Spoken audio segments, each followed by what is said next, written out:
Oke, karena kita mulai 1 menit lagi, mungkin buat teman-temannya yang belum join bisa diajakin join juga. Oke, karena udah 8.20 kita mulai aja ya. Sebelumnya kami mohon maaf juga karena ada sedikit problem Zoom-nya, jadi kita pindah ke Zoom bareng. Oke, Bismillahirrahmanirrahim. Assalamualaikum warahmatullahi wabarakatuh. Halo teman-teman semuanya. Selamat malam dan selamat datang di ANSA Konsultasi Ide bareng ANSA Community.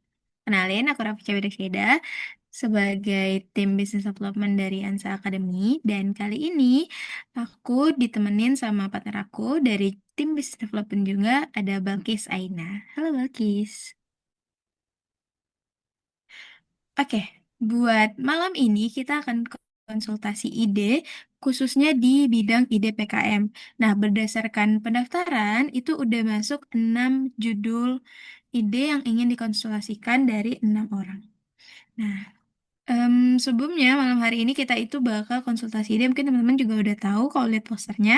Kita akan konsultasi ide bareng Kak Anggraini, aka mentor di Ansa Academy. Halo Kak Anggraini. Halo, selamat malam. Malam Kak, gimana nih Kak? Udah siap belum malam ini untuk sharing sama teman-teman kita untuk bantu konsultasi ide, membantu teman-teman kita untuk PKM? Insya Allah siap, Kak. Oke. Nah, sebelumnya aku mau ingatin buat teman-teman semuanya, kita hanya akan mengkonsultasikan ide untuk teman-teman yang ada di ruangan ini dan juga udah mendaftar via Google Form. So, buat teman-teman yang tadi nggak ngisi Google Form, nggak apa-apa. Next time kita masih ada kegiatan lagi dan teman-teman harus stay di sini. Oke?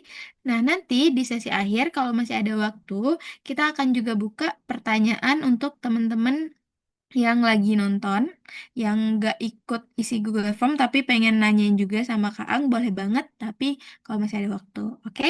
So, stay tune sampai akhir. Nah, untuk yang pertama, kita ada masuk 6 nama nih teman-teman semuanya. Untuk konsultasi ide, mungkin aku mau dari yang pertama dulu ya. Dari Naufal Maulana Medianto. Apakah Naufal ada di ruangan Zoom? Ada Kak, apa suara Oke. saya terdengar Kak? Terdengar banget. Oke, Kak Anggra ini untuk yang pertama kita bakal konsultasiin ide dari Naufal. Nah, untuk Naufal, boleh dong diceritain dulu secara garis besar idenya apa, terus problemnya tuh di mana sih gitu. Silakan. Eh, Baik, terima kasih atas kesempatannya. Perkenalkan saya Naufal Kak, Naufal Maulana, bisa dipanggil Naufal. Saya memiliki kesulitan, eh, gimana bingungnya tuh masih gimana untuk mengeksekusi idenya. Terus tahapan apa yang selanjutnya akan saya ambil gitu seperti itu Kak. Takutnya nanti salah langkah seperti itu. Kayak gitu sih Kak. Karena memang idenya masih awal banget kayak gitu Kak. Seperti itu. Oke, aku izin konfirmasi dulu ya. Kalau dari Naufal itu, sebelumnya suaraku terdengarkah? Iya terdengar Kak. Oke, Naufal itu ikut PKM RSH ya? Iya Kak. Iya, untuk Eh, proposalnya berjudul Wayang Katok ya. Visualisasi 3D iya, sebagai upaya rekonstruksi dan revitalisasi aset tak benda Bondowoso. iya betul Kak. Iya, oke. Karena kakak ikut PKM RSH, jadi fokusnya itu sebetulnya lebih ke riset budayanya gitu. Jadi lebih ke istilahnya kayak metode kualitatif dan lebih ke riset berbasis budaya. Ya bukan bikin alatnya ya, tapi eh, lebih ke digitalisasi alat dan juga revitalisasi. Tapi tetap juga karena kakak tuh riset RSH, jadi risetnya harus dikuatkan di bagian budaya gitu. Terus Untuk pendekatannya, untuk langkah penelitiannya, eh karena luarannya ini bukan alat ya, jadi kakak nggak usah Iya. bikin alat kayak PKMKC. Jadi kakak tuh analisa aja secara etnografi budaya, studi studi historisnya, serta eh participatory design sebagai dengan budayawan sebagai co-kreatornya. Kemudian untuk teknik pengumpulan datanya, kakak bisa wawancara mendalam, mungkin dengan dalang atau tokoh budaya Bondowoso. Ya, biasanya kalau emang RSH tuh emang perlu wawancara serta observasi langsung sih. Apalagi kalau kakak tuh wilayahnya tuh target budayanya itu loh, bukan di daerahnya kakak. Jadi kayak harus keluar pulau, kadang kayak gitu. Dulu teman-teman saya sampai kayak gitu. Karena yang diinginkan tuh adalah eh, aksesnya secara langsung. Jadi bisa melihat bagaimana budaya itu dikembangkan secara langsung, bagaimana budaya itu diimplementasikan secara langsung di daerah tersebut, gitu. Kemudian, karena di sini kalau di RSA ini kakak butuh dokumentasi visual, gitu. Jadi kayak tokoh-tokoh dan juga mungkin foto-foto dari arsip budaya seperti itu diperlukan, Kak. Serta mungkin juga studi literatur budaya lokal di sana, gitu. Jadi mungkin kakak bisa baca-baca dulu terkait studi literatur yang mendukung nanti pengumpulan data kakak. Kemudian kakak bisa terjun ke lapangan langsung untuk wawancara dengan dalang, karena kakak ambil wayang katok ya, atau tokoh budaya Bondowoso gitu. Kemudian observasi langsung dan dokumentasi secara visualnya. Kemudian eh, untuk tahapannya kakak bisa identifikasi dulu masalah budaya. Kenapa sih kakak ambil wayang katok ini? Karena wayang katok mulai punah, kemudian minim dokumentasi visual, sehingga perlu nih di-up melalui PKM ini. Kemudian kakak juga bisa ke eksplorasi nilai dan bentuk wayang katoknya. Kemudian untuk eksplorasi nilai dan bentuk wayang katoknya ini bisa dari karakternya, filosofinya, gerak, kostumnya, mungkin suatu ciri khas yang disebutkan dalangnya nanti ketika kakak wawancara gitu. Kemudian eh, karena ingin ini kan temanya pengen bikin agar wayang katok ini tuh lebih modern gitu ya. Jadi perlu rekonstruksi visual 3D. Ya, ini rekonstruksi visual 3D ini bukan tujuan akhir ya, tapi alat revitalisasi gitu. Jadi apakah dari desain 3D ini dapat meningkatkan daya tarik generasi muda dan juga nanti validasi dengan pakar budayanya serta rekomendasi model pelestariannya juga. Nah,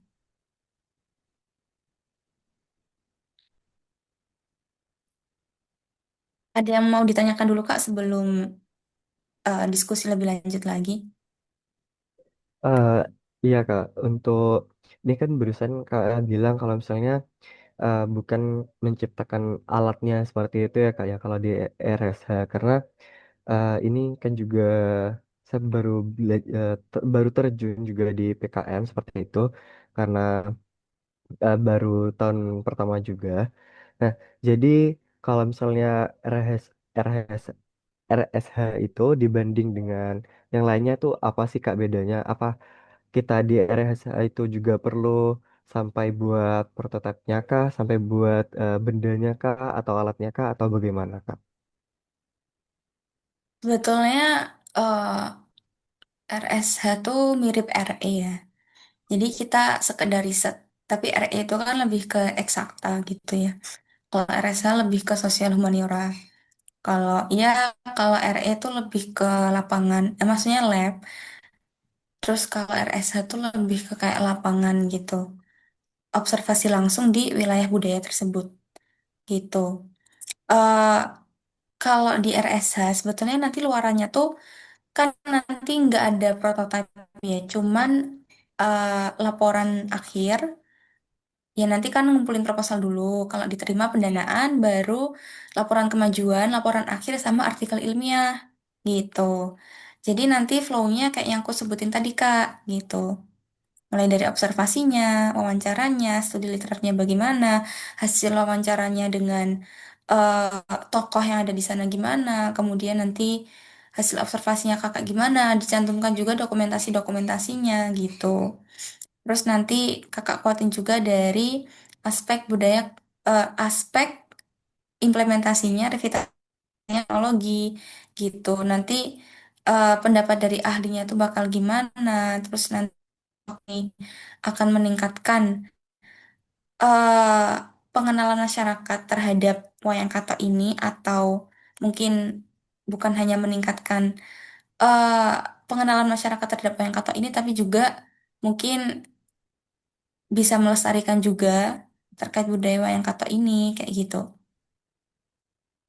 Hmm, ya baik Kak. Eh, Berarti hanya eh, berfokus pada nilai kebudayaannya saja ya Kak. Gak usah maksudnya kayak eh, kita harus buat visualisasinya seperti itu tidak Kak? Kalau untuk visualisasi yang dimaksud ini prototipenya, maksudnya kayak wayang katok visualisasi 3D gitu. eh Visualisasi 3D yang dimaksud ini kan dalam aplikasi gitu ya. Nanti yang Iya, dimaksud, ya iya itu Kak. sebetulnya tidak perlu karena maksudnya kakak tuh nggak perlu bikin kayak kerja sama dengan orang IT kemudian bikin 3D-nya bagaimana tuh nggak perlu ya.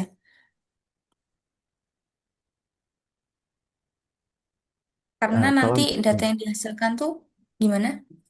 kalau misalnya ya Kak ya kita pengen buat visualisasinya, berarti masuk ke PKM bidang apa ya Kak ya?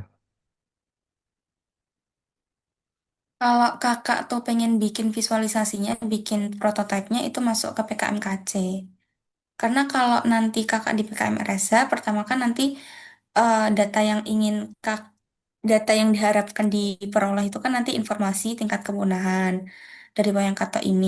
Kemudian minimnya dokumentasi, rendahnya minat generasi muda, nanti perlu survei atau perlu bikin apa ya kayak ya survei sih survei dari Gform atau mungkin dari eh, apa tools yang lain. Kemudian kakak perlu mendeskripsikan karakter, filosofi, gerak, kostum, dan narasi budaya. Kemudian model visualnya, oh ya model visualnya tuh kalau untuk berikan gambaran nanti di laporan akhir, saya sarankan perlu dicantumkan sih. Tapi kakak nggak perlu bikin kayak prototipenya sampai harus bikin jadi gitu, karena nanti arahnya malah ke KC. Kemudian nanti kakak juga perlu dari analisa kualitatif dan mungkin kuesioner dari yang nanti kakak sebarkan gitu. Nanti kakak juga akan peroleh data persepsi, tingkat ketertarikan, dan pemaknaan budaya. Kalau nanti di wayang katok ini diimplementasikan dalam visualisasi 3D. Kemudian eh, kakak juga nanti perlu expert judgment dari budayawan, dalang, atau akademisi budaya untuk validasi dari visualisasi 3D ini dan juga rekomendasi perbaikan apa sih yang perlu ditingkatkan lagi, perlu di ya perbaiki lagi dari model 3D gitu. Kalau secara kultural. Kemudian nanti kakak juga perlu membuat juga model pelestarian berbasis digital dan komunitasnya. Maksudnya nanti kayak rekomendasi kebijakan dan model revitalisasi budayanya akan seperti apa begitu. Untuk ya model pelestarian budayanya itu.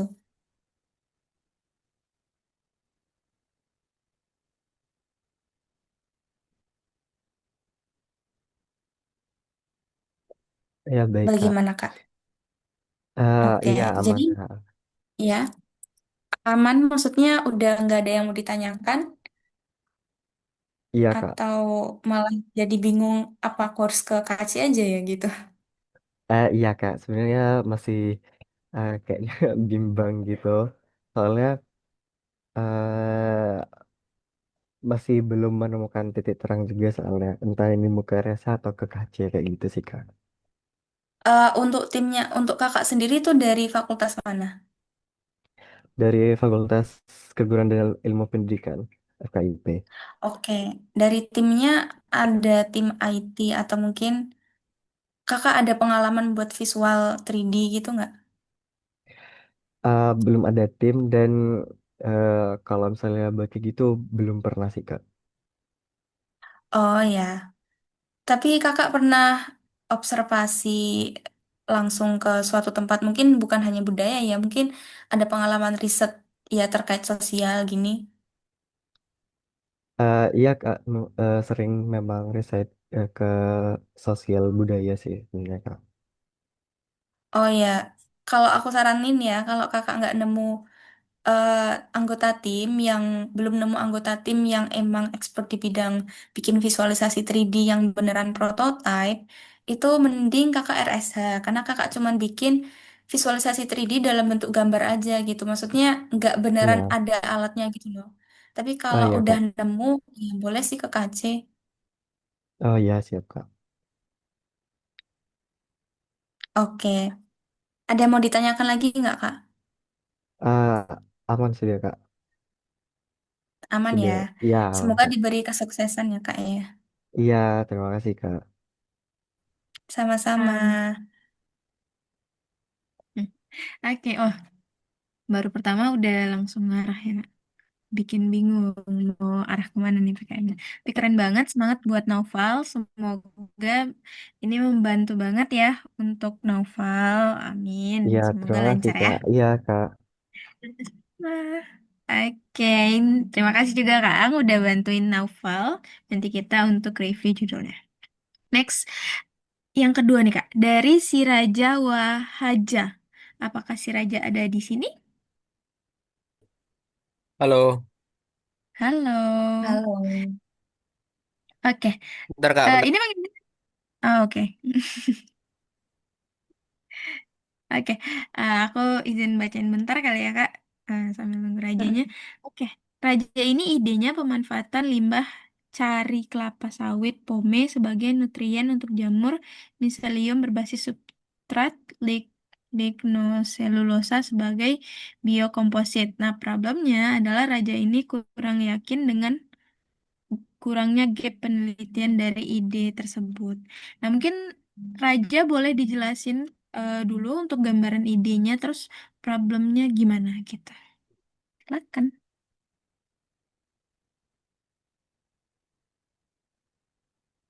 Oke, sebelumnya kenalin aku si Raja dari ITS, dari jurusan Teknik Pangan.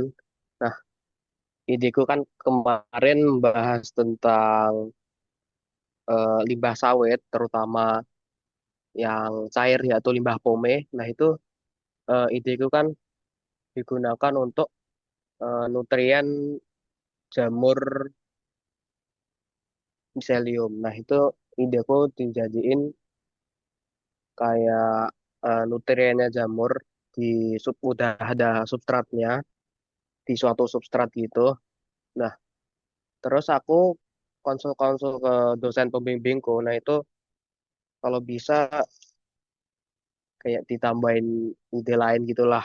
Intinya seperti itu. Kayak kalau kalau pomenya cuma dijadiin nutrien aja itu kayak gapnya kurang. Nah, mungkin masalahku di situ sih. Oke. Tapi sebelumnya kakak ini mau ke PKN apa? RE kah? Iya, RE sebelumnya. Oke. Ini juga PKN RE. Emang cocok eh, apa? Gimana? PKM pertamaku ya. PKM pertamaku. Oh ya. Jadi sebelumnya emang belum punya pengalaman PKM. Oh, oke oke. Eh, Berarti tadi permasalahannya kakak tuh ingin dibuat apa sih pome ini selain sebagai nutrien gitu ya? Maksudnya nutrien ini harus dikombinasikan dengan apa gitu biar ada unsur kebaruan ya?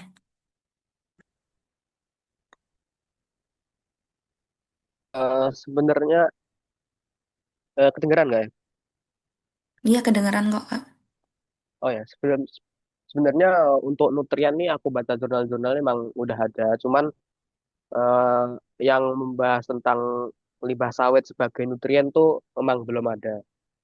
Jadi kalau nutrien jamur kayak berbahan limbah limbah apa rumah tangga itu memang udah ada. Cuman yang kalau dari limbah kelapa sawit emang belum ada sebelumnya. Hmm, berarti ini ingin mengoptimasi aja ya, maksudnya meningkatkan nilai guna dari POME untuk nutrien pertumbuhan miselium pada biokomposit.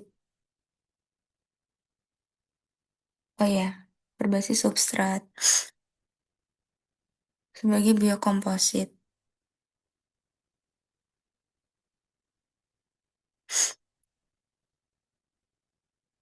Kalau dari aku nggak yakinnya tuh kan aku cuma mengganti nutriennya aja kan dari penelitian sebelumnya kan memang udah ada ide tentang nutrien itu. Nah, aku ganti menjadi eh, pome itu. Nah, aku kurang yakin kalau cuma diganti seperti itu, kalau hitungan PKMRE kan, apakah gapnya kurang ya kalau cuma diganti seperti itu. Oke,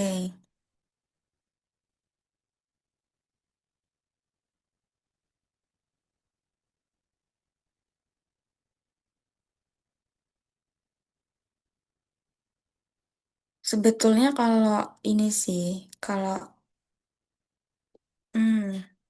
nutrien.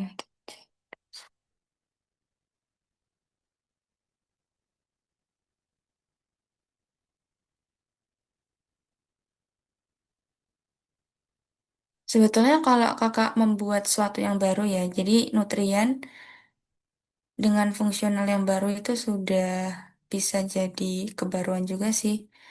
Formulasi. Ini formulasi juga ya berarti ya. Jadi kayak bikin formula POME sebagai nutrien gitu. Iya, Iya, oke. Ini sudah masuk kebaruan sih.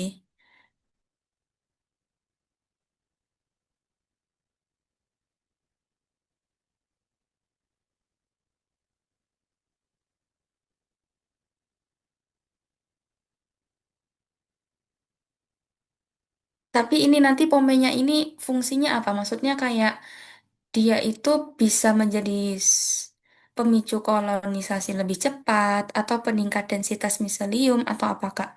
Itu perlu dikuatin sih selain kakak memanfaatkan limbahnya, limbah cair kelapa sawit maksudnya pome tadi. iya, iya Ada bisa fungsi. punya potensi untuk meningkatkan densitas sama kecepatan tumbuh, terus sama kekuatan dari Hmm, biokomposit. oh ya, nah itu bisa jadi kebaruannya Kak juga. Nanti sebetulnya nanti kan juri itu kan kalau kita ngumpulin proposal ya itu reviewer nggak cuma ngelihat judul aja tapi ngelihat isi di latar belakangnya kakak. Itu dikuatin aja di situ. Jadi kakak tuh menggunakan limbah cair kelapa sawit atau pome ini itu bukan hanya memanfaatkan limbah tapi eh, kakak nanti paparin dulu kelemahan-kelemahan nutrien yang ada saat ini. Yang mana kelemahan itu nanti bakal diperbaiki dari penggunaan pome ini. Kayak yang kakak sebutin gitu. Yang mana itu kan nanti jadi alternatif yang lebih eh, efisien ya, efisien dan meningkatkan kemajuan. Kalau di farmasi bahasanya efikasi sih. Untuk menjadi nutrien pada jamur miselium gitu.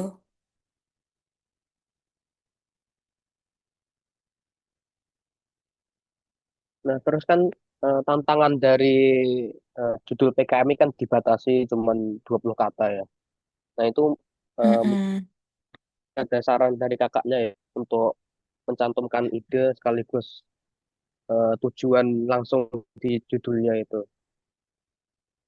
Ini Mungkin sebaiknya kita sebutin aja kelebihan pome untuk nutrien itu. Jadi contohnya, nanti kan formulasi juga ya.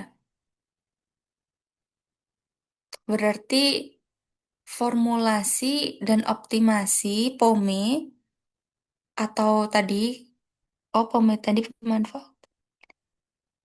Ya, nanti limbah cair kelapa sawit dalam kurung pome. Jadi formulasi, ini ditulis dulu ya. Formulasi dan optimasi pome sebagai nutrien alternatif, sebagai nutrien ya alternatif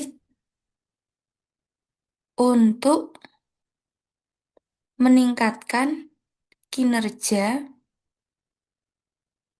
biokomposit berbasis miselium.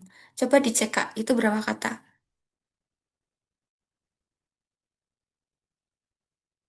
Aku terputus aja. Oh, terputus ya.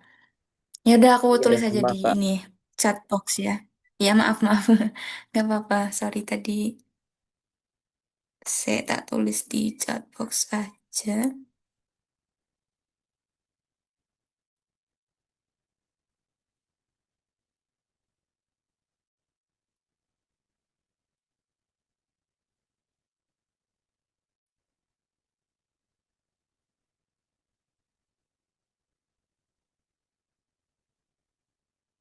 Sebagai alternatif, sebagai nutrien.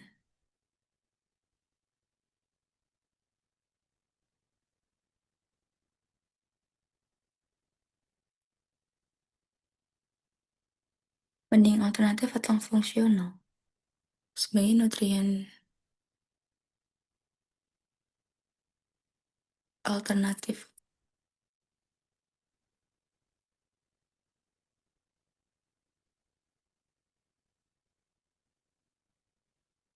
fungsional aja kan meningkatkan fungsi, meningkatkan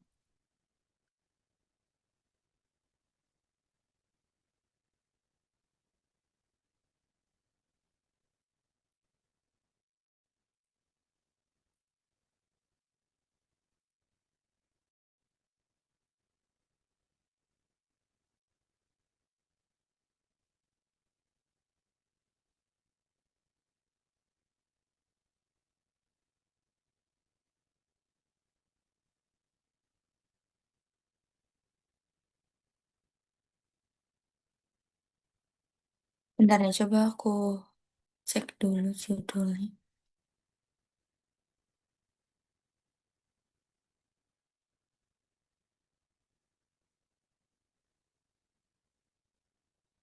Optimasi dan optimasi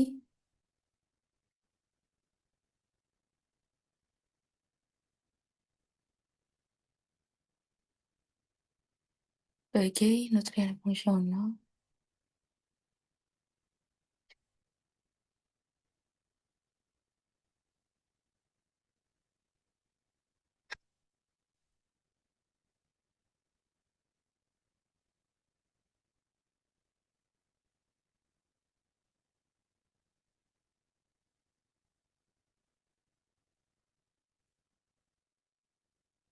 Jamur miselium berbasis substrat lignosa.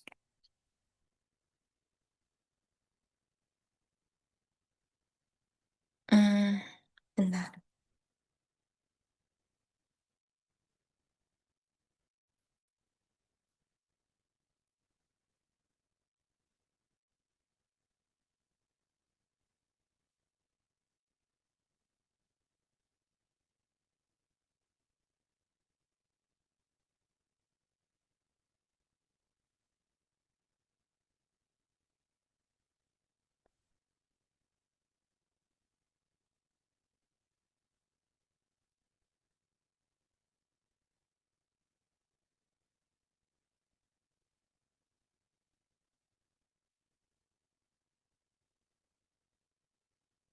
Tumbuhan miselium pada substrat.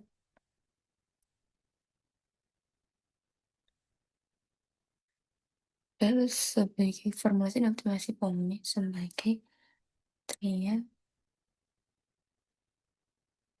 Ada jamur miselium untuk pertumbuhan miselium. Untuk meningkatkan pertumbuhan miselium.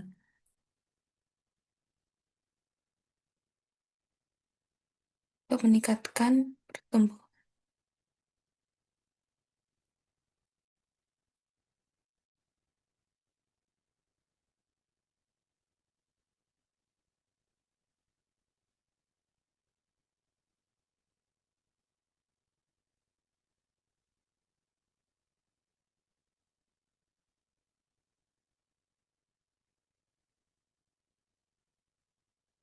benih miselium. Berbasis substrat.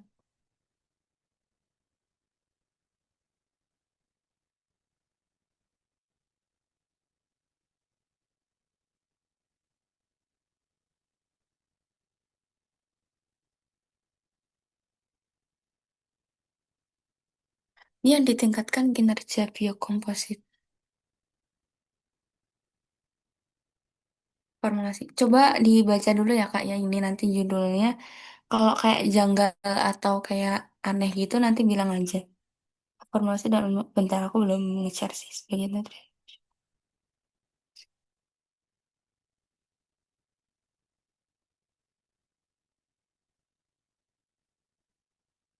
Coba dibaca dulu. Itu satu, dua, tiga.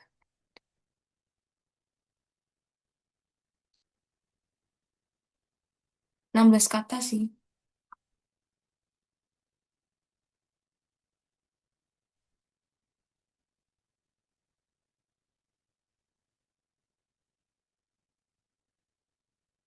Tapi sebenarnya dari eh, tujuanku atau variabel variabel terikatnya ya, itu nggak cuman meningkatkan pertumbuhan selium, tapi juga dari biokompositnya itu sendiri kayak lebih kuat, lebih eh, terutama lebih kuat sama lebih lentur itu aja sih.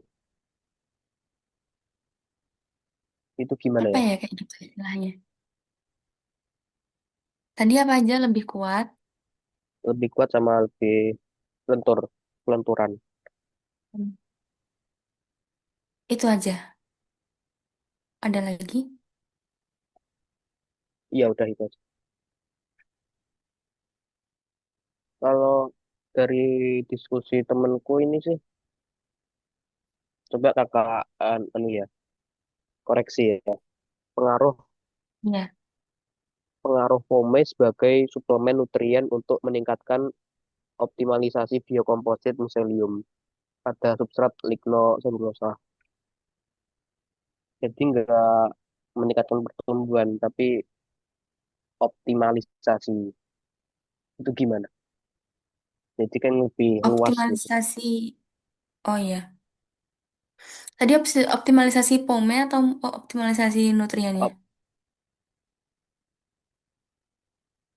Maaf tadi, coba optimalisasi aku catat dulu ya.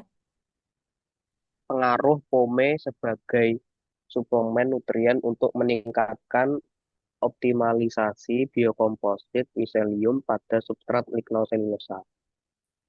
Untuk meningkatkan optimalisasi se Biokomposit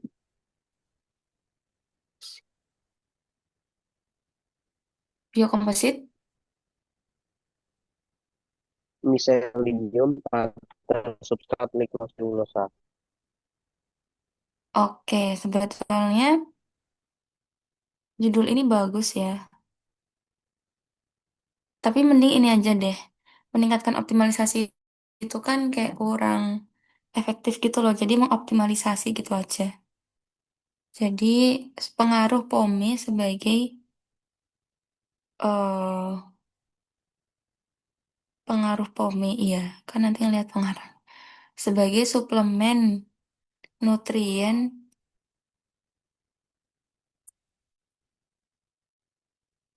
suplemen bener suplemen nutrien atau suplemen apa tadi? Ya benar, suplemen nutrien. Suplemen nutrien. Nutrien, Nutrien itu sebetulnya apa sih? nutrien Saya. itu kayak eh, misal jamur Apa? dikasih pupuk NPK. Nah, itu mungkin pupuknya. Mungkin nutrien tuh kayak pupuknya. Suplemen nutrien itu efektif nggak ya? Maksudnya, apakah itu bermakna ganda gitu? Nutrien itu kan sejenis pupuknya. Suplemen itu berarti eh, oh jadi setelah dipupuk tuh juga ada suplemen ya untuk tanaman tuh. Jadi istilahnya kayak obat, kayak manusia selain dikasih obat juga dikasih vitamin gitu kah? Bisa bisa dijelaskan Itu dulu.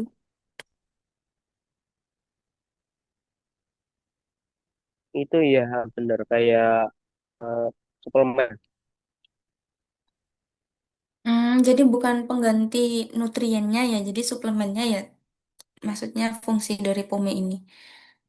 Oh, berarti nanti kakak di penelitiannya semua tanaman itu dikasih pome. Terus ada yang, salah. Semua tanaman dikasih nutrien dan ada yang dikasih pome, ada yang nggak dikasih pome gitu ya.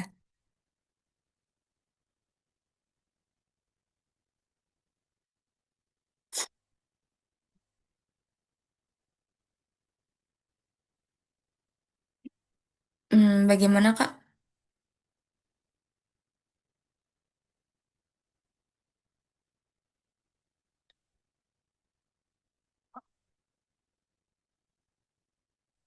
Aku kira pomenya itu akan jadi nutriennya gitu. Maksudnya kalau dari judul kakak sebelumnya ya. Jadi nutrien itu kan sumber makanan untuk jamur miselium. Terus pome itu penggantinya gitu kah nanti? Atau nambah aja, tetap dikasih nutrien tapi dikasih pome juga.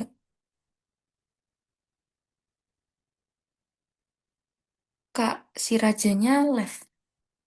Mungkin ada gangguan koneksi. Oke. Oke, kayaknya ke Rajanya Live. Mungkin kita lanjut ke peserta selanjutnya ya, Kak. Nanti kita lanjutin pas Rajanya udah join gimana, Kak? Oh ya boleh. Mm-mm. Oke. Ini Un- aku share judulnya dulu aja ya, biar nanti ada data. Kayak peserta selanjutnya siapa ya, maaf. Untuk selanjutnya itu atas nama Aldi Jeffrey Ananda. Apakah Aldi bersama kita malam hari ini? Kayaknya Aldi nggak ada nih, Kak. Nggak apa-apa. Oh Kita iya, lanjut. Mm-mm. Ada Alia Faizatul Himah. Apakah Alia bersama kita malam hari ini? Oh, ada Kak. oke. Karena si Rajanya udah join, nanti next. Habis ini kita bahas Alia ya. Oke. Oke Kak. Oh iya. Oke. Halo Halo Raja. Kak si Raja. Sorry sorry, Apakah aku Iya. koneksinya mental sudah kak. ketemu? Oh iya, oke. Tahu. Oke, mungkin bisa dilanjutkan ya, Kak. Silakan. Oh iya. Aku mau konfirmasi dulu ya. Kalau di penelitian kamu nanti, berarti di metode penelitiannya nanti si tanaman bakal ya istilahnya miselium ya, ya atau jamurnya itu nanti setiap jamurnya tetap dikasih nutrien ya semuanya. Objek penelitian kamu si jamurnya bakal semuanya dikasih nutrien, terus nanti ada yang dikasih pome, ada yang enggak gitu ya? Atau Inginku atau gimana? eh, kalau substrat legnoselulosa sebelumnya kan udah ada yang neliti kak yang nggak dikasih nutrien.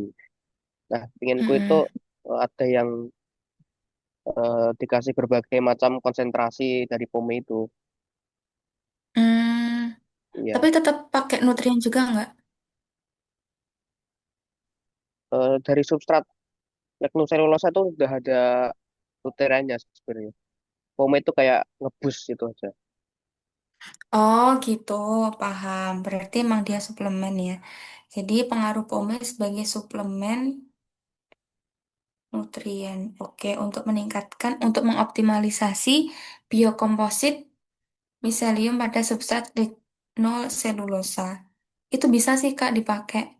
Nanti kan ya, nanti kebaruannya bisa Kakak sebutin juga di latar belakang nanti terkait. fungsi POME gitu. Selain kakak manfaatkan limbah, tapi juga tadi meningkatkan atau mengoptimalisasi biokompositnya tadi gitu. Kalau bahan lain selain POME, apakah juga suplemen lain selain POME, apakah juga nanti dia itu fungsinya mengoptimalisasi itu, Kak? Contohnya yang tadi dari apa tadi, Kak? Selain POME tadi dari apa sebelumnya?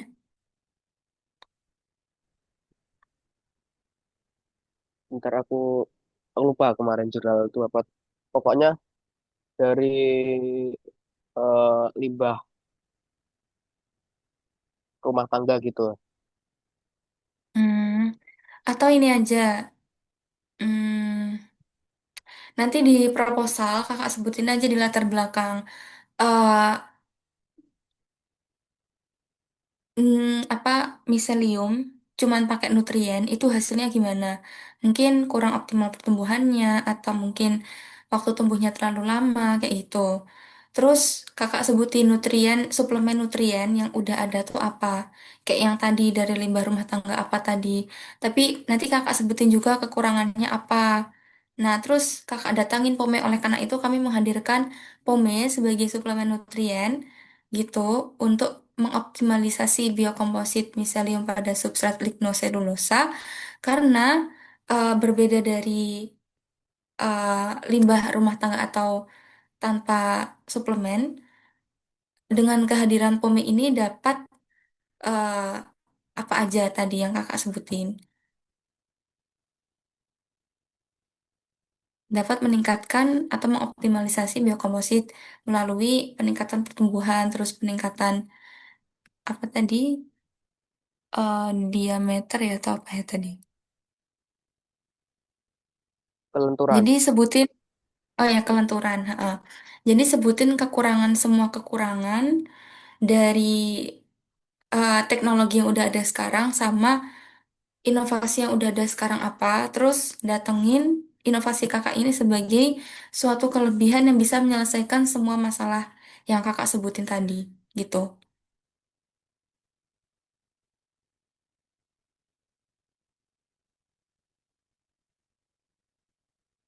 Bagaimana kak? Oke, mungkin eh, masalahku terakhir itu terkait bab 3 kan nyusun metodologi. Nah, itu kan Mm-mm. aku sebagai masih awam di PKM RE ini, itu bagaimana ya untuk menyusun tips, menyusun metode, metodologi, alat bahan. Apakah cuma Mm-mm. Oke, dikira-kira gitu ya? oke. Sebetulnya saya sangat sarankan kakak mencari jurnal rujukan sih. Itu jurnal rujukan yang memang membimbing kakak untuk bikin POME sebagai suplemen nutrien itu. Itu caranya riset gitu. Jadi kakak harus punya jurnal rujukan yang nanti bakal jadi kayak tahap penelitiannya kakak gitu. Sambil nanti kakak konsultasi sama dosen pembimbing yang ada pengalaman di bidang sesuai dengan judul kakak gitu. Walaupun nanti karena ini hal baru ya mungkin nanti eh, akan menemukan jurnal mungkin tidak membahas POME atau POME pengolahannya mungkin separuh aja gitu ya. Maksudnya eh, kayak seumpama POME mengolah POME bukan sebagai nutrien gitu, tapi eh, kalau istilahnya kalau di farmasi itu ekstraksi jadi ekstraksinya doang gitu. Nanti tinggal mengkombinasikan jurnalnya, tapi juga dengan eh, berdasarkan rekomendasi dari dosen pembimbing gitu. Kan ini kan ada beberapa hal ya di judulnya kakak gitu. Yang pertama, eh, ini kan ada menggunakan pemenanya nanti perlu diekstraksi nggak ya untuk mengambil mungkin senyawa intinya gitu. Lebih ke pre-treatment sih. Ya, mungkin nanti. dicari dulu jurnalnya pre-treatment pomade gimana. Terus caranya dia agar bisa kombinasi dengan nutrien tuh seperti apa. Terus nanti ujinya akan seperti apa. Itu konsultasi juga dengan dosen pembimbingnya. Tadi kan kakak variabelnya ingin melihat kelenturan. Nanti bisa dilihat juga di jurnal caranya menguji kelenturan gimana. Terus selain kelenturan, apa tadi? Waktu kecepatan eh pertumbuhan dan kekuatan. iya. Terus nanti kalau kecepatan pertumbuhan itu pengukurannya bagaimana? Waktu pertumbuhan gimana? Kayak gitu. Sama ini sih Kak, apa ya? Kalau di metode itu kan nanti ada beberapa tahapan ya, kayak bikin, kalau di proposal ya, kayak bikin rancangan penelitiannya gitu. Nanti bisa bikin rancangan penelitian dulu yang dalam bentuk diagram diagram alir gitu.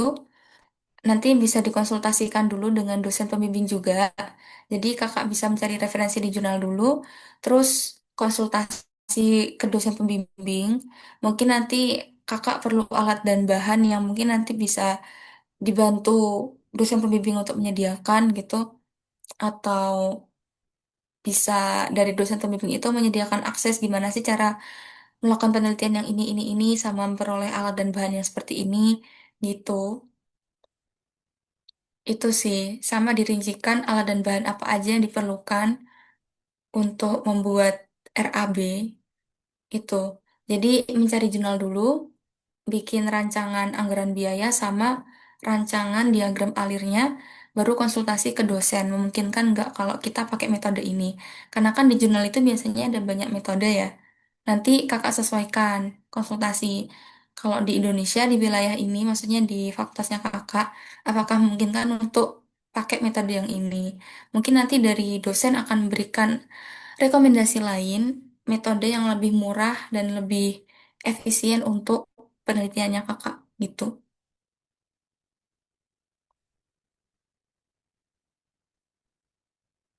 Bagaimana kak? Oke, Oke, menarik. oke mungkin itu aja sih. Terima kasih. Iya, sama-sama. Sukses, semoga Hmm. sukses kak. Amin. Terima kasih. Iya, sama-sama.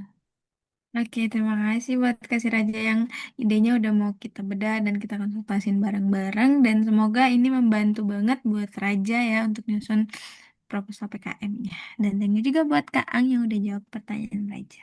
Dan next kita bakal move ke Alia Faizatul Himah dari Universitas Halu. Halo Alia. Halo Kak.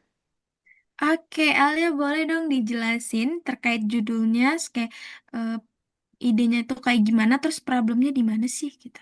Silakan, take your time. Oke, sebelumnya suaraku kedengaran Kak. Kedengaran kok, jelas banget. Oke, jadi aku kan mau ikut PKMRE. Nah, aku angkat judulnya tuh Inovasi Hidrogel dari Kombinasi Ekstrak Rokok dan Kunyit sebagai Alternatif Penyembuhan Lupus Diabeticum secara in vivo. Nah, kan aku eh, sebelumnya kayak tertarik ke diabetes karena kan katanya sependek pengetahuan aku diabetes itu penyakit diabetes itu kalau di Indonesia Indonesia itu apa menjadi urutan ketujuh gitu tertinggi diabetesnya kayak gitu kan Kak.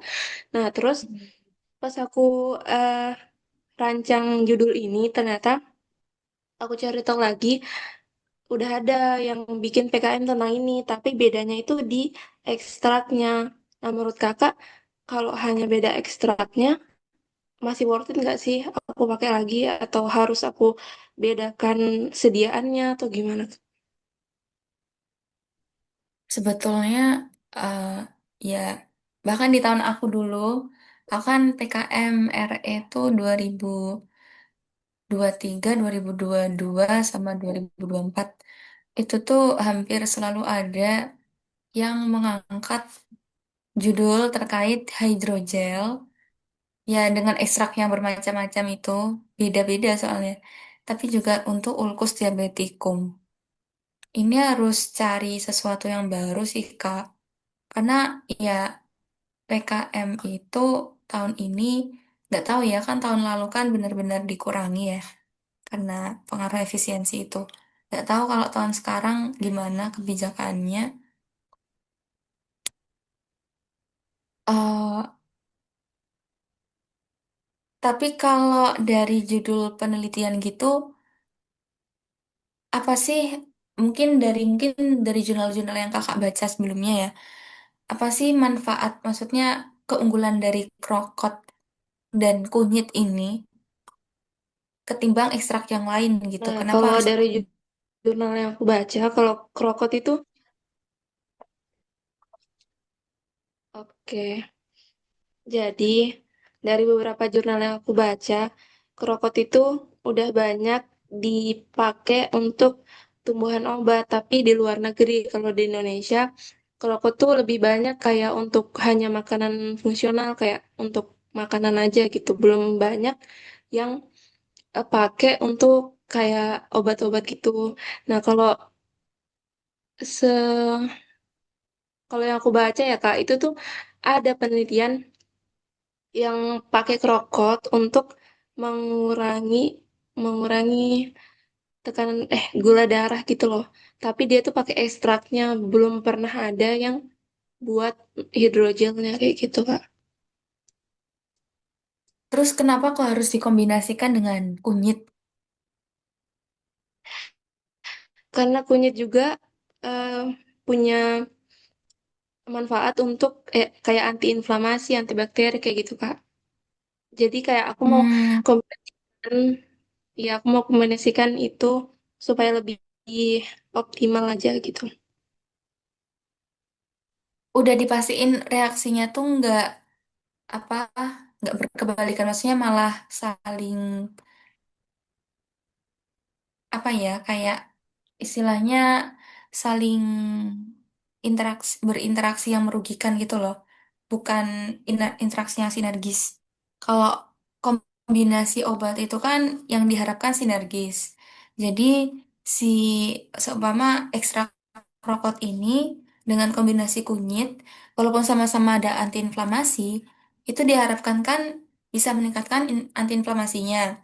Tapi ada beberapa obat juga yang sama-sama bisa sebagai sama antiinflamasi, tapi ternyata efeknya tuh nggak sinergis.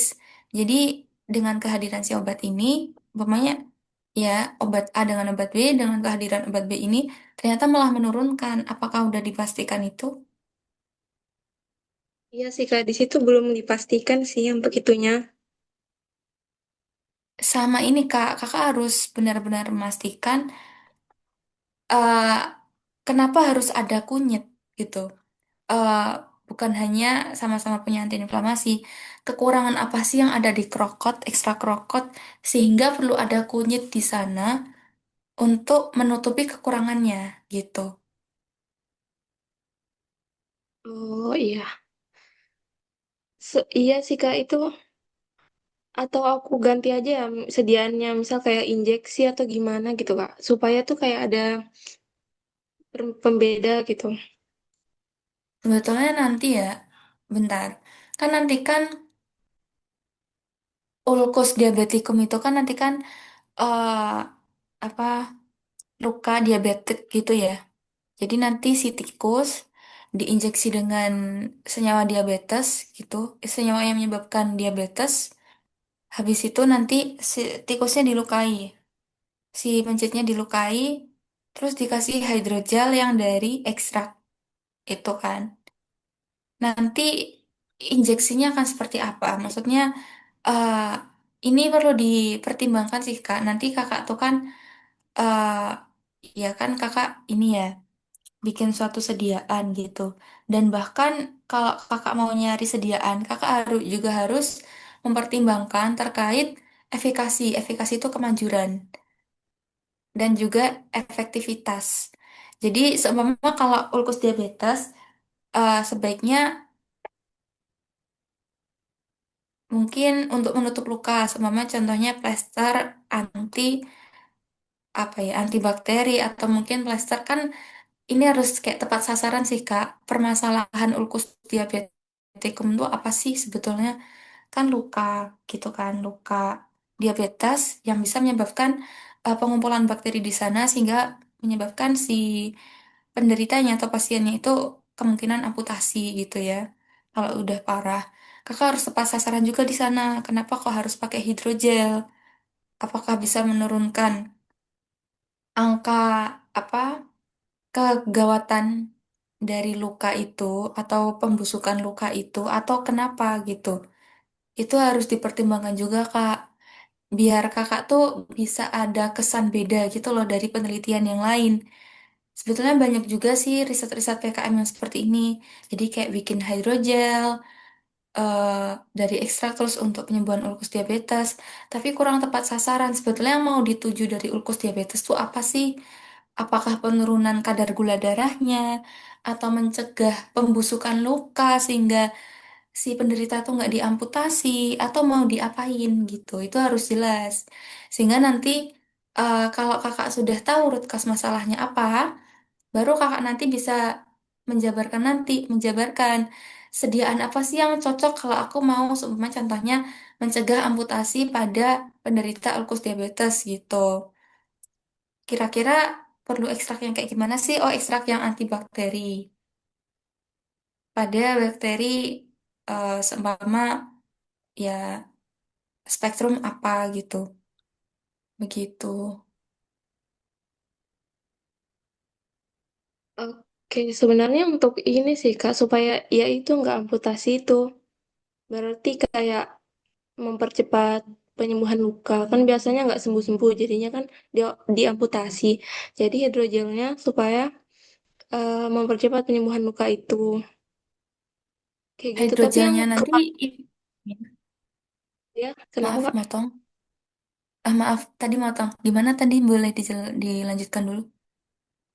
Tapi kayaknya yang penelitian kemarin juga, dia tuh ke situ gitu penelitiannya. Kayak supaya lukanya itu cepat menutup gitu, cepat sembuh hidrogelnya ini. Jadi aku kayak ragu gitu mau pakai hidrogel lagi karena sebelumnya kan udah ada kan, gitu Ya. Kak. Mm-mm. Lukanya cepat menutup. Iya, oke. Mungkin kakak bisa ambil masalah lain, kayak sebetulnya kan kalau ulkus diabetes itu kan agak kompleks ya. Dia tuh karena dia penderita diabetes, jadi dia tuh sumber nutrisi bagi bakteri gitu. Mungkin kakak bisa mencegah amputasi di bagian situ. Kalau antiinflamasi itu udah ada di penelitian sebelumnya. Jadi sebagai antibakteri gitu. Hmm, iya, karena yang buat si pasien itu diamputasi kan karena dagingnya tuh membusuk gitu ya. Maksudnya organnya dia kayak contohnya kakinya membusuk gitu. Membusuk kan karena bakteri. Bakteri ada di situ karena dia tuh banyak gulanya dan gak segera menutup gitu. Jadi sumber nutrisi. Tapi ini sih Kak, hmm, kalau hidrogel itu nanti mau ditempelin gitu aja kah? Maksudnya ini eh, implementasinya sediaan itu gimana ke lukanya? Iya Kak, ntar ditempelin di lukanya. Kan lukanya dibersihin dulu, terus nanti ditempelin. Mm-mm. Tapi hidrogel itu kan kerapatan, maksudnya waktu lekatnya, jadi daya sebarnya juga kelekatannya ke kulit itu kan apalagi basisnya gel ya, itu kan cukup encer sehingga mudah hilang gitu loh. Harusnya kalau mau yang ditempelin gitu, itu sesuatu yang bisa menutup luka juga. Jadi kayak plester, tapi di dalamnya tuh ada zat yang bisa meningkatkan apa ya, penyembuhan luka sama dia tuh sebagai antibakteri juga gitu. Itu yang memang menyelesaikan masalah. Hmm, apa ya contohnya? Bentar ya, coba aku cari dulu ya. Iya Kak, jadi hidrogelnya bukan hanya hidrogel aja gitu ditempelinnya. Dia kayak dikasih pelekat kayak mungkin plester ya di samping-sampingnya supaya menunjang pelekatannya itu. Sebentar. Plasternya dalam bentuk apa? Maksudnya boleh dijelasin dulu Yang biasa untuk plasternya seperti apa?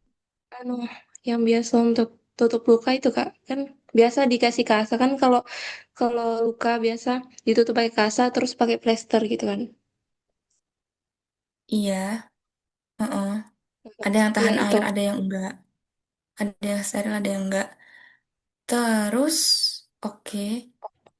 Harusnya ini pengujian, tapi ini sih.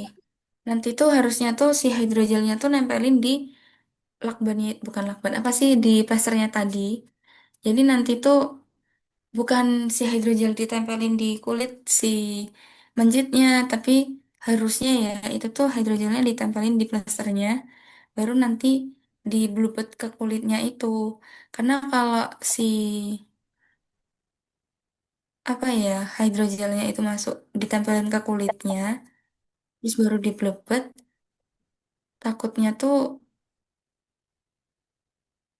pelepasannya nggak konstan. Maksudnya obatnya tuh nggak menyerap sempurna gitu loh, malah menyerapnya tuh ke perbannya itu. Jadi istilahnya tuh kamu tahu nggak kayak Hansaplast tapi tengahnya tuh ada kuning-kuningnya itu loh. Iya, Nah itu iya Kak. harusnya tuh konsepnya kayak gitu. Jadi hidrogelnya tuh ya istilahnya kayak ada di kuning-kuningnya itu. Kan nanti kan Iya gitu kalau Kak. di blebet ya.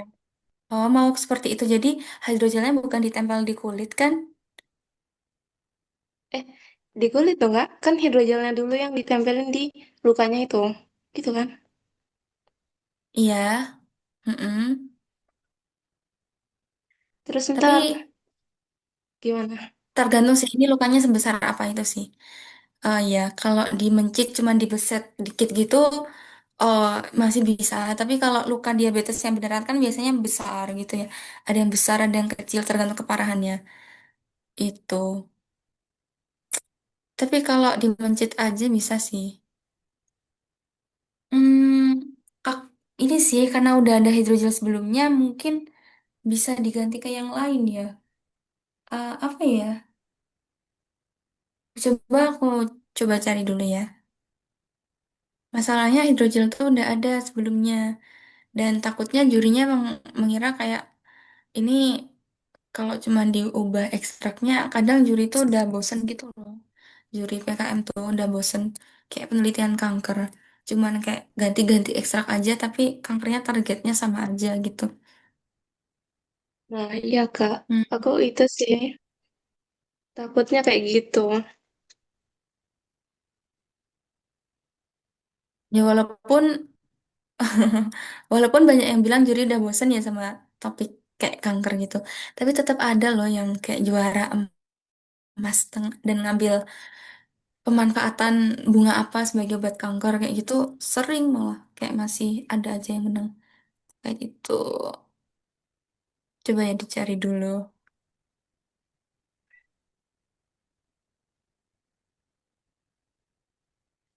Oh ya, kenapa sih Kak harus hydrogel? Kenapa nggak yang kayak apa gel biasa atau krim atau apa gitu? Itu Karena sih yang harus dari yang dicari dulu. karena dari yang aku baca, kalau luka itu cepat sembuh kalau dia itu lembab lingkungannya, tapi bukan lembab yang lembab air gitu kan. Nah, lembab lembab gitu lah Kak. Ya aku baca ya. Jadi banyak yang menciptakan hidrogel untuk itu menutup luka itu dan kalau misal hidrogel yang dipakai kadang kan kalau plester gitu dia lukanya malah kering tapi tuh pas diangkat dia mengering juga di plesternya itu yang penutup lukanya. Kalau hidrogel itu dia kan kayak lentur. Jadi kalau pas dibuka itu tetap eh, menyembuhkan tapi tidak kayak tidak melukai sang lukanya gitu loh, Kak. Hmm. Oh ya, paham-paham. Hmm. Tapi karena sebelumnya udah ada. ini sih Kak, dicari dulu. Kalau aku saranin ya, dicari dulu kenapa harus kombinasi ekstrak itu. Dan dicari dulu apakah efeknya sinergis atau antagonis gitu. eh Terus dicari juga mungkin alternatif lain selain hydrogel, tapi fungsinya mirip hydrogel yang bisa menutup luka tadi dalam keadaan yang antibakteri dan juga eh, tidak menyebabkan penyebaran luka lebih lanjut gitu.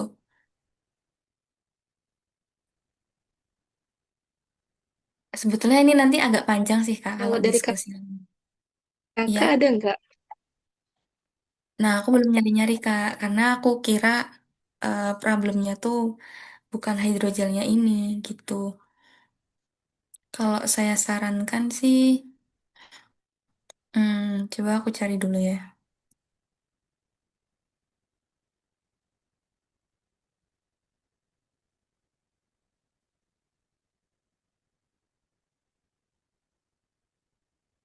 Aku kira problemnya awalnya tuh si ekstraknya tadi.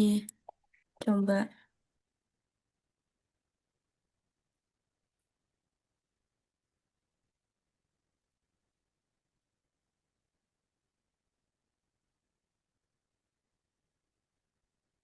Hmm. Nanofiber bisa nggak ya?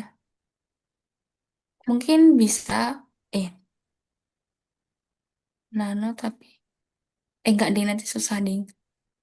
Hmm, Wound film gitu kayak polimer. Jadi kan hydrogel itu kan kombinasi antara gel ya, tapi dalam keadaan hydro masih berair.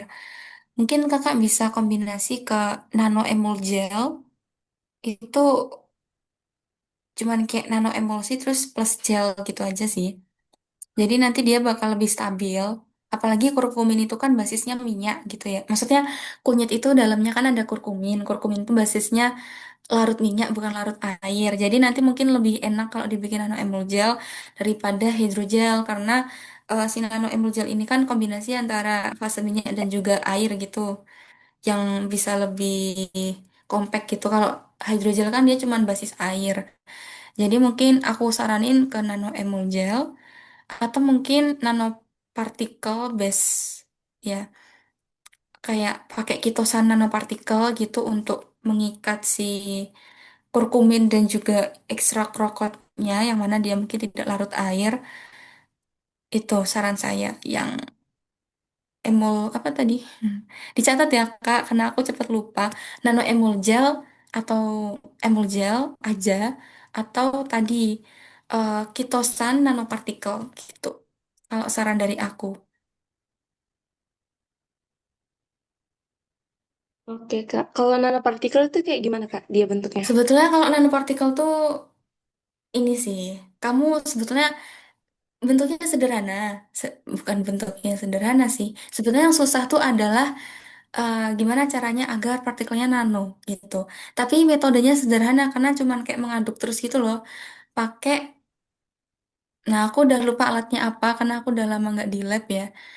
Nanti bisa cari di jurnal cara bikin nano. Karena tinggal ngaduk aja. Yang penting diaduk terus sampai nanti si larutannya, apa campurannya itu benar-benar bening gitu. Nanti tinggal diuji PSA. Kalau ukurannya udah nano, udah jadi nano gitu. Berarti itu kayak salep gitu, Kak. Enggak, Krim. kayak cairan, kayak larutan. Larutan tuh kan nggak pekat ya, nggak kayak susu gitu. Susu kan ada Oh, putih-putihnya. Ini tuh kayak air bening gitu. Nano tuh sebening itu, gitu. Nanti dibikin emulgel kan. Jadi nano emulgel. Jadi dari nanonya tadi, udah dari cairan tadi, kayak air tadi, terus oh, dibikin emulgel gitu.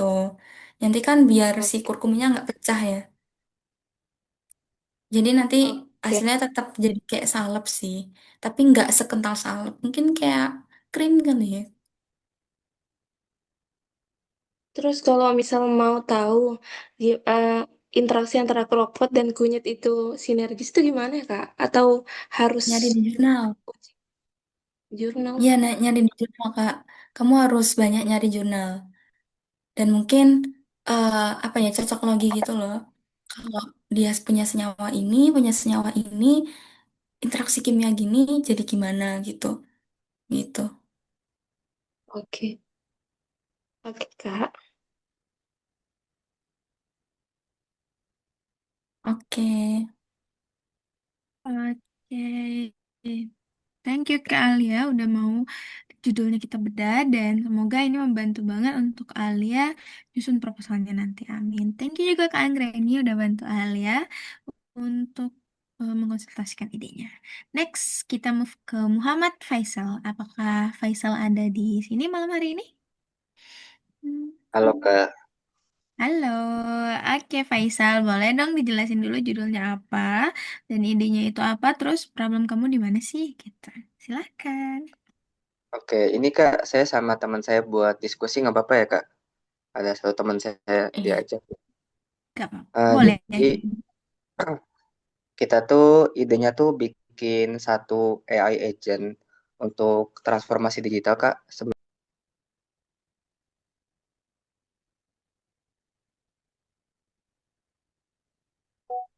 Kalau ini masih perlu pengembangan lebih lanjut ya, kayak eh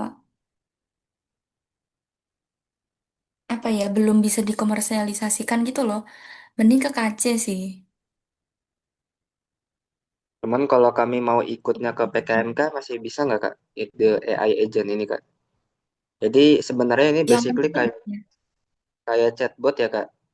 Buat sales Iya. terus juga buat customer support kan kalau mereka ini kan kalau manusia tuh kerja hanya mungkin 8 sampai 10 jam tapi kalau AI ini dia Mm-mm. bisa kerja 24 per 7 sama seperti manusia Kak chatbotnya jadi bukan AI bot biasa gitu loh Kak. Nah, itu yang Hmm. mungkin yang bakal jual sih Kak, malam-malam mungkin ada yang chat tapi belum ada yang balas manusianya itu dibalas sama AI tapi AI-nya tuh beneran real kayak manusia nanti informasi, pengetahuan, dan bahkan gaya bicara juga disesuaikan dengan siapa yang ngomong itu, Kak. Tapi masalahnya kalau kayak gini tuh ke B2B tuh kakak harus kayak punya target perusahaan apa apa yang kayak UMKM apa kayak gitu ya. Hmm. Terus Nah, itu kan ini kan kalau PKM ya kalau itu kalau gimana? B2B sedikit banget ya, Kak. Dari segi market sangat kecil. Apa Iya, masih soalnya kan nanti apa? masih Maaf mungkin dijual? dilanjutkan dulu aja. eh Sebetulnya ini unik sih kalau mau masuk ke PKMK ketimbang ketimbang ke KC. Mungkin nanti ide ini kurang gitu loh ketimbang ide-ide mereka yang lain. Karena ini kan kayak udah ada gitu loh, kayak udah ada cuman ada pengembangan gitu. Pengembangan lebih ke tertarget ke UMKM atau ke perusahaan gitu ya. Sebetulnya bagus kalau masuk ke PKMK. Tapi ini perlu effort lebih sih agar ini bisa dijual ke apa perusahaan gitu atau ke UMKM gitu. Terus mungkin difokusin dulu ke UMKM yang seperti apa, mungkin ke kuliner. Kuliner bisa nggak ya? Yang perlu 24 jam gitu apa ya? Kayak Ini mungkin toko online gitu. Gimana? ke berarti nomor 9 masuk nggak, Kak? Untuk temanya pemerataan ekonomi, penguatan UMKM dan itu yang IKN sih paling saya masih bingung. Masuk. Masuk kok Kak, masuk, masuk. Mm-mm, bisa. Itu 9 ya, Kak. Tapi ya difokusin dulu mau ke yang seperti apa yang perlu 24 jam kayak gitu. Mungkin yang toko-toko online yang masih kayak pakai IG atau WA gitu, mungkin bisa ditawarkan pakai punya kakak gitu. Oke, oke. Ini bagus kok kalau ke K, malah lebih baik karena ini kayak apa ya, biasanya kan kalau PKMK tuh B2C gitu loh. Ini unik langsung ke B2B gitu. Kak, mungkin saya agak pertanyaannya sedikit ini ya, Kak. Kalau misalkan PKMK ini kan Hmm. harus ada profit ya, Kak. Tapi misalkan kita Mm-mm. udah B2B, cuman tuh lagi apes aja gitu, Kak. Nggak ada yang pakai ataupun cuma satu dua itu gimana, Kak? Berarti programnya apakah nanti Ya gitulah Kak. Eh, Sebetulnya salah satu ukurannya juga untuk PKMK tuh ada omsetnya ya. Omset tuh juga masuk ke penjurian gitu loh. Tapi ya, tapi secara ide ini unik sih dan sesuai dan menjawab tantangan zaman yang ada sekarang. Tapi ini sih kakak harus lebih apa ya, spesifikin lagi terkait idenya gitu. Biar kayak juri tuh menganggap ide kakak tuh memang tepat sasaran gitu loh, bukan seperti chatbot atau AI biasa, kayak ChatGPT biasa gitu loh. Emang menarget gitu. Kan banyak ya sekarang soalnya tuh yang kayak AI yang bisa menjawab pertanyaan konsumen, terus nanti melayani konsumen kayak gitu. Harus bisa menguatkan ide kakak sih, sesuatu yang baru gitu. Hmm,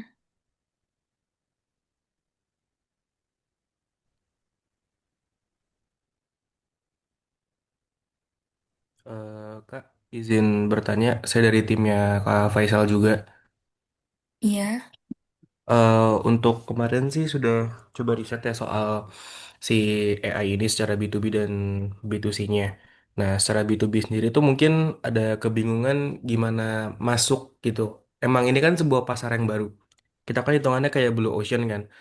Mau masuknya itu yang Mm-mm. bingung karena hitungannya kita tuh resikonya gede juga karena ini bisa Oh eh, iya.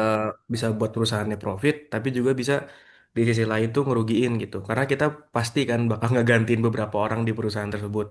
Jadi untuk masuk ke pasarnya itu kita masih bingung.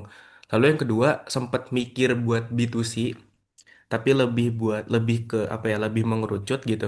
Tapi susah di bagian perhitungan revenue-nya karena kalau kita masuk ke B2C itu ujung-ujungnya nantinya malah bikin sebuah AI agent ujung-ujungnya sama kayak software personal assistant gitu kayak ClickUp, Notion Iya. gitu-gitu kan. Jadi kemarin sempat mikir di dua hal itu antara B2B B2C-nya gitu. Jadi kita punya kebingungan buat masuk ke market Blue Ocean buat B2B-nya, sedangkan secara B2C-nya itu bingungnya ujung-ujungnya kita kayak bikin software assistant sederhana sih. Itu doang Kak. Hmm.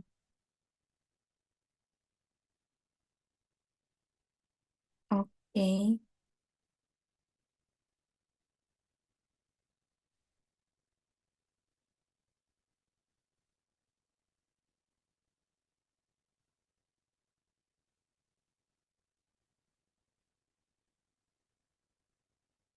Kira-kira bagaimana ya? Hmm,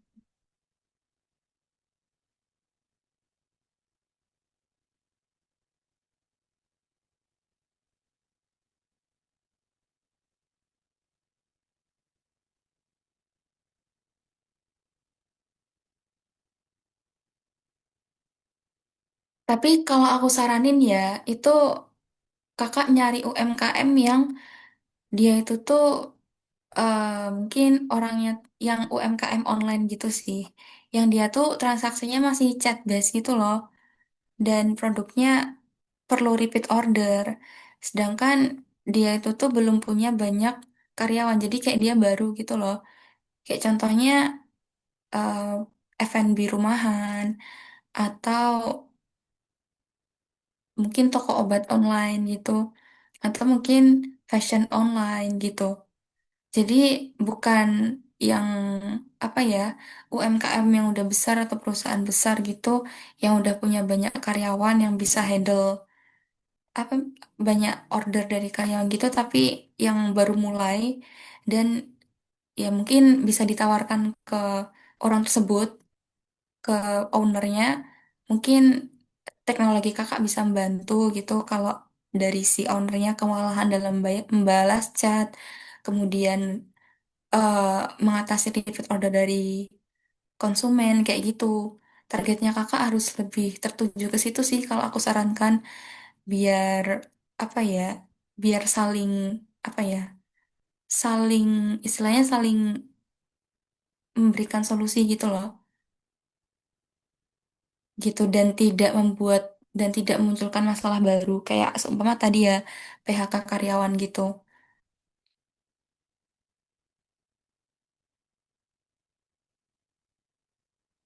Baik Kak, terima kasih.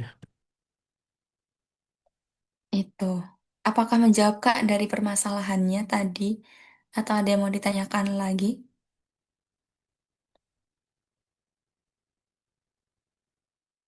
Udah cukup sih Kak. Oke, boleh di next Kak? Oke, terima kasih buat Faisal dan juga temennya tadi yang join atas idenya yang udah kita bedah dan semoga membantu ya untuk penyusunan dan pencarian idenya. Next dan last dari Muhammad Ihsan Rahmatullah. Apakah ada di ruang Zoom? Halo. Halo Kak. Oke, Ihsan. Boleh dijelasin idenya apa, terus problemnya di mana? Silahkan. Jadi sebelumnya ideku ini ada dua sih Kak. Jadi nanti aku meminta pendapatnya Kakak, better yang mana idenya yang lebih keren lah. Nah untuk ide yang pertama itu aku mau buat pestisida nabati 3 in 1. Dan di mana umumnya pestisida nabati itu dia kandungannya hanya untuk membunuh gulma dan membunuh hama dan mencegah gulma gitu Kak. Nah, tapi di produk pestisida nabati yang beredar itu tidak ada tambahan formulasi untuk meningkatkan kualitas unsur hara tanah. Jadi si petani itu biasanya akan membeli dua produk yang berbeda. Satu pestisida nabati dan satu lagi untuk pupuk cair untuk memperbaiki kualitas unsur hara tanah itu Kak. Nah, di sini aku melihat ada celah nih. Kayaknya aku bisa masuk tawarin sebuah produk yang bisa mengombinasikan semua itu dalam satu produk. Jadi, produk ini mampu mengurangi biaya input para petani, Kak. Nah, bahan dari pestisida nabati ini itu ada 3 bahan utamanya. Yang pertama dari daun belimbing wuluh, yang kedua urin sapi, dan yang ketiga itu dari buah lerak. Itu Kak untuk ide yang pertama. Sebelum aku lanjut ke Hmm, ide kedua, mungkin Kakak mau tanggapin dulu. Oh iya, oke. Ini PKMK ya. Berarti kakak nanti bakal jualan pestisida ya? Iya Kak, benar.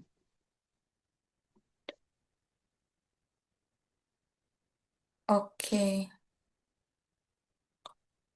Boleh dilanjut dulu kak untuk ide kedua. Ya, jadi ide yang kedua itu kalau tadi pada pertanian ini lebih ke perikanan gitu Kak. Nah, di mm-mm. produk yang kedua ini aku mau nawarin sebuah alat yang praktis banget. Namanya itu label indikator untuk mendeteksi kesegaran ikan. Nah, label indikator ini berbahan dasar dari pigmen alami dari antosianin bunga telang. Nah, di mana bunga telang ini cukup melimpah di wilayah Indonesia dan juga cukup banyak ditemui di kota saya ini, Kak, di kota Makassar. Nah, kan saat ini, bahkan sampai saat ini masih banyak para masyarakat, khususnya para ibu rumah tangga, kemudian para mahasiswa, pekerja, dan lain sebagainya, semuanya itu kalau mereka mau beli ikan, lebih memilih ikan itu yang sesuai pengalamannya mereka. Kayak melihat ikan itu segar dari warna ikannya, warna matanya yang merah, kemudian bukan kesegaran, lebih ke tekstur dagingnya, yang kalau dia disentuh itu tidak terlalu lembek atau terlalu keras. Intinya mereka itu menilai kesegaran ikan dari pengalaman pribadinya mereka gitu, Kak. Nah, ini kan kalau dari pengalaman gitu akan rentan nih kalau mereka itu ya istilahnya bisa dikibulin lah sama si penjual ikan ini. Nah, kemarin aku sempat ini sih Kak, observasi ke salah satu apa ya namanya, pesisir pantai di Makassar. Nah, di situ aku sempat nanya nelayannya, itu katanya kalau dia nangkap ikan terus ikannya itu nggak laku, dia itu kasih obat namanya obat merah. Itu berbeda sih Kak dari formalin, agak beda. Intinya obat merah itu agar ikan yang dia tangkap jauh-jauh hari itu dan tidak laku itu bisa dijual lagi karena udah dicampur obat merah jadi kelihatan segar gitu Kak. Nah, dari sini ini kayak udah mendukung banget nih argumen kami kalau si masyarakat ini bisa dikibulin sama nelayan gitu Kak. Nah, terus Mm-mm. karena melihat itu aku tertarik juga untuk buat alat alat itu tadi label indikator berbasis pigmen alami dari bunga telang. Nah, sebenarnya ada alat saingannya kompetitornya, tapi itu lebih ke alat yang teknis.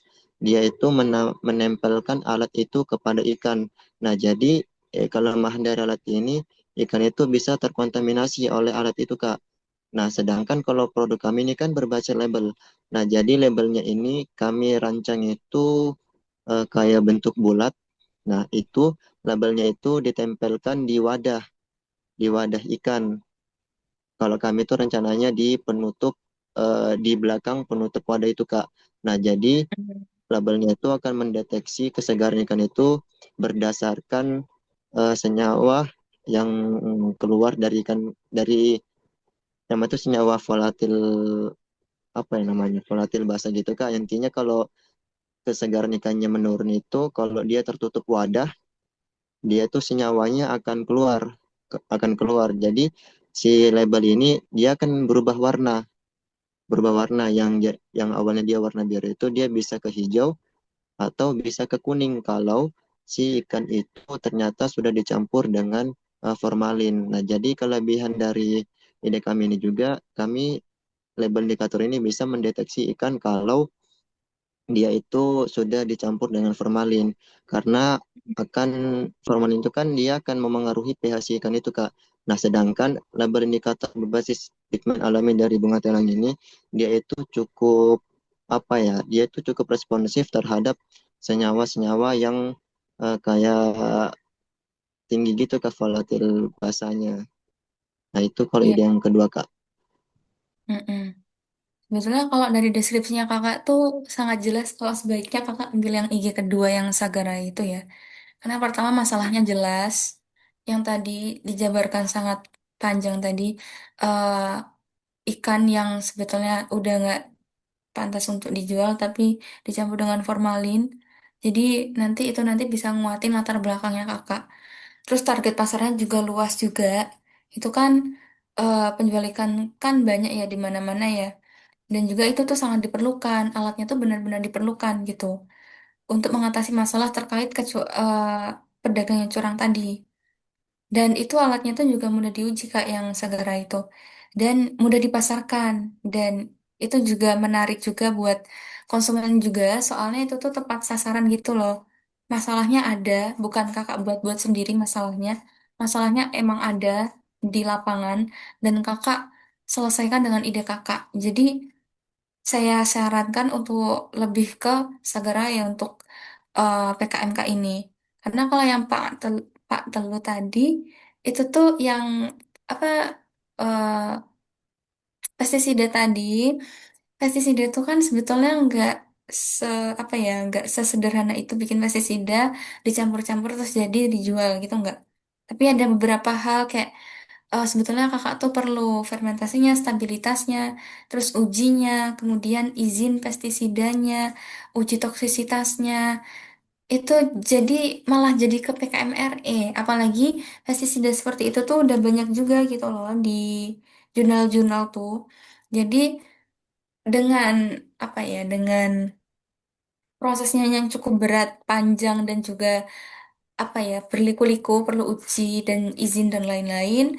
Dan juga itu kurang tepat sasaran juga karena kadang tuh petani itu apa ya kayak eh Petani sudah gurem Kak. ada ya petani gurem padi itu tuh biasanya kalau ya tergantung sih petani gurem padi kan ya walaupun targetnya udah jelas ya petani gurem padi tapi dengan effort kakak yang luar biasa besar seperti itu mungkin nanti kurang ya kalau PKMK karena proses takutnya tuh timelinenya habis dulu gitu loh kan paling 4 sampai 5 bulan ya takutnya waktunya habis dulu belum jualan Jadi nggak jadi PKMK tapi KRE.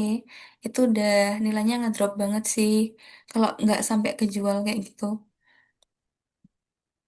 Jadi saya sarankan lebih ke Sanggarai yang label kesegaran ikan tadi. Oh ya Kak. Terus Kak, ini kan buat alatnya itu yang Sagarai itu kan kayak aku nggak tahu nih sulit atau enggak. Cuman kalau dari dilihat peluang pasarnya itu kayaknya gede banget. Iya, Jujur mm, kemarin itu waktu sempat brainstorming dengan teman-teman itu kayak ini betul-betul nih produknya tuh kayak dibutuhin gitu. Nah, tapi di iya, lain sisinya itu yang di pestisida nabati ini benar sih yang dikatakan kakak tadi ujinya itu lama. Apalagi kan ini pada tanaman padi. Nah, tanaman mm-mm, padi ini kan dia itu panennya sekitar 4 bulanan gitu, Kak. Jadi iya, agak lama kalau misalnya mau diuji apa namanya uji di tes gitu pestisidanya apakah benar-benar work apa tidak. mm-mm. Jadi menurut kakak better yang ide kedua aja ya kali ya kak. Iya, heeh, lebih realistis Kak. Ya kak untuk target pasarnya itu kan kami yang Sagara ini lebih ke konsumen ibu rumah tangga bukan ibu rumah tangga pokoknya konsumen rumah tangga gitu kak pokoknya semua kalangan bisa Iya, pakai. Nah tapi iya. kalau misalnya ke pedagang gitu kak kepada pedagang ya ikan itu tadi terus kayak UMKM apakah itu bisa juga kak? Iya, bisa juga Kak. Ya, intinya yang perlu ikan. Kan bukan hanya ibu-ibu yang perlu ikan ya. Yang perlu ikan untuk dimakan. Dan perlu Nah kesegaran terus itu ikan. kak. Mungkin bisa bergerak ke restoran-restoran gitu juga bisa sih. Terus Selain Kak, ini kan konsumen. idenya cara kerjanya ini dia itu yang Sagara ini agak gimana gitu ya. Karena ini gini Kak, ikan yang akan dites kesegaran nanti itu nggak boleh lebih dari satu, harus satu. Kenapa nggak boleh lebih dari satu? Karena kalau misalnya kita taruh label indikator itu ke dalam wadah yang ikannya dua atau tiga, kita kan nggak bakalan tahu nih ikan mana yang kesegarannya kualitasnya itu menurun. Nah, jadi untuk alatnya ini supaya bekerja lebih bagus itu ikannya cuma satu aja. Jadi kayaknya kalau seperti ini, apakah itu kayak apa ya lebih tidak efisien untuk para pedagang? Karena kan kalau pedagang itu dia kan jual ikannya banyak tuh Kak. Terus misalnya ya misalnya ikan-ikan gitulah kayak yang banyak terus kan dia tidak mungkin nih mau cek satu-satu ikannya pakai lab indikator ini karena kalau walaupun mereka ceknya skala banyak misalnya 10 ekor ikan langsung itu kan mungkin lab indikatornya akan berubah mungkin iya ada yang tidak segar nih udah menurun kualitasnya tapi kan kita nggak tahu dari sekian banyak ikan yang diuji coba ini yang dikasih lebar indikator ditutup wadahnya itu yang mana yang kualitas ikannya turun jadi kayaknya dari diskusi kami kemarin itu alat ini lebih cocok kalau ikannya itu satu aja nah itu Hmm. gimana kak. Nah, sebetulnya ini juga dituju mau ikan apa dulu. Kalau aku sarankan kalau satu aja itu ikan yang agak besar ya. Nah iya kak. Kayak, iya, bukan yang ikan teri gitu, tapi ikan yang Kayak agak ikan besar. banyak. Heeh. Atau mungkin ke restoran-restoran gitu yang perlu ikan besar, atau mungkin ya bisa ke ibu-ibu juga sih yang pengen masak ikan yang besar kan biasanya belinya nggak banyak ya kalau ikannya besar. Itu sih mungkin ya nggak usah disebutin nama ikannya apa, maksudnya nggak usah dispesifikin. Ya itu sebagai just info aja gitu loh kalau nanti ke konsumen gitu. Iya, sebetulnya itu hmm, ya. Tapi dari alat kakak itu masih ini kok kak tepat sasaran juga kok kak. Maksudnya kayak masih bisa dipakai gitu loh. Walaupun keterbatasannya tadi ya baru cuma satu ikan aja yang bisa dicek gitu. Nggak bisa banyak ikan dimasukin. Itu mungkin nanti bisa jadi pengembangan lebih lanjut. Walaupun bukan di kakak gitu. Tapi setidaknya kakak kan punya inovasi ini gitu. Itu udah menjadi nilai lebih sih. Oh gitu ya kak oke kak. Iya. Oke. Oke, terima kasih Ihsan. Ada pertanyaan lanjutan atau gimana nih Ihsan? Atau udah cukup? Oh ya kak, aku mau minta saran dong. Itu untuk judulnya yang Sagarai udah keren nggak kak? Bentar ya, aku baca dulu. Oke. Untuk Sagarai, inovasi anthrocyanin based colorimetric sensor sebagai label indikator. Udah kok Kak, ini udah jelas kok. Jadi inovasinya apa udah dijelasin. Terus untuk apa dan juga berbasis. Ini menurut saya dari judul ini sudah bisa ada gambaran sih eh, dari alat kakak tuh akan berfungsi sebagai apa dengan tujuan apa. Itu udah cukup jelas. Dan kalau menurut saya dari judulnya juga udah menarik sih Kak. Oke kak, thank Lebih you kak. Ya, label indikator ramah lingkungan. Sebentar. Sebagai label indikator kesegaran ikan yang ramah lingkungan. Ya, mungkin ditambahkan aja kata yang pada kata ramah lingkungannya soalnya takutnya dikira tuh kayak ikan ramah lingkungan gitu. Label indikator kesegaran ikan yang ramah lingkungan.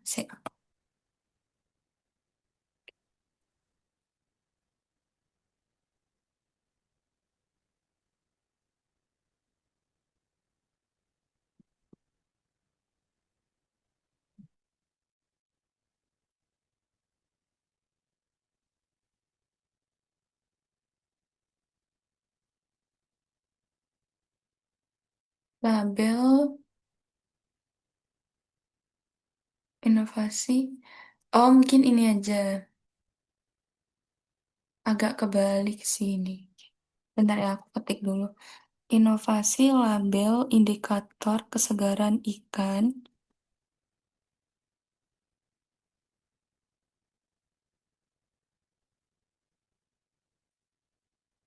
dari anthrocyanin base colorimetric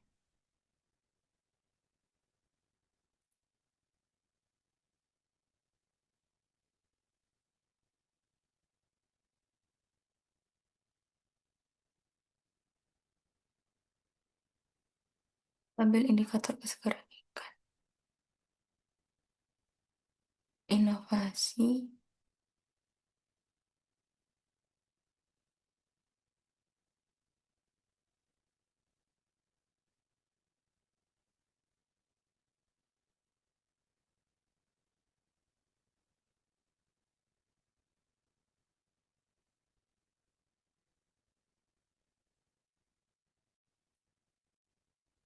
Ya.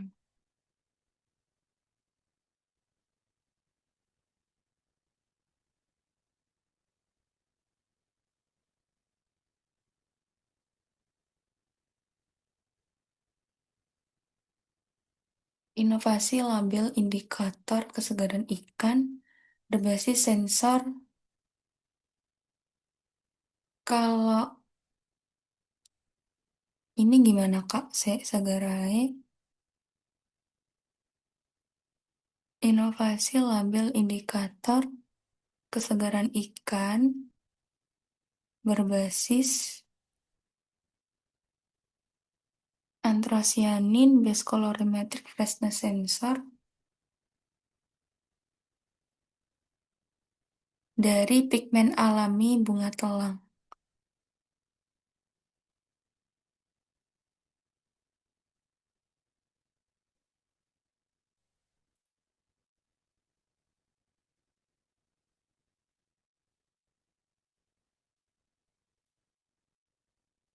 Lingkungan. Inovasi label indikator kesegaran ikan, karena kan kita bikin inovasinya berupa inovasi label indikator ya. Kesegaran ikan berbasis anthrocyanin based colorimetric freshness sensor dari pigmen alami bunga telang yang ramah lingkungan. Yang itu merujuk ke inovasi label indikatornya. Itu sih Kak saran dari saya di bagian kolom komentar, mungkin bisa dicek. thank you kak. Iya sih kak, kayaknya ada kebalik sih. Oke kak, makasih banyak ya kak Iya, atas masukannya, iya sama. saran-sarannya. Sukses Oke, selalu ya. Oke, Kak. thank you Ihsan. Dan thank you Kak Anggraini udah mau membantu kita untuk konsultasi ide malam hari ini. Karena udah jam 10 juga nih ya Kak, udah malam banget. Thank you so much buat Kak Anggra ini atas insight-insightnya luar biasa banget yang ngebantu banget menti-menti kita di Yansa Community untuk menyusun dan mencari ide terkait PKM. So, dan juga terima kasih banyak buat teman-teman yang udah menyempatkan waktunya untuk hadir malam hari ini dan semoga sukses dan lancar untuk ikuti PKM-nya. Kami tunggu kabar baik dari teman-teman semua. Nah, sebelum kita akhiri, mari kita dokumentasi. Jadi buat teman-teman yang bisa on cam, silakan on cam. Ayo atuh yang bisa on cam. Alia, Ihsan, Naufal, Zarah, Kawildan, Anissa, Latifah.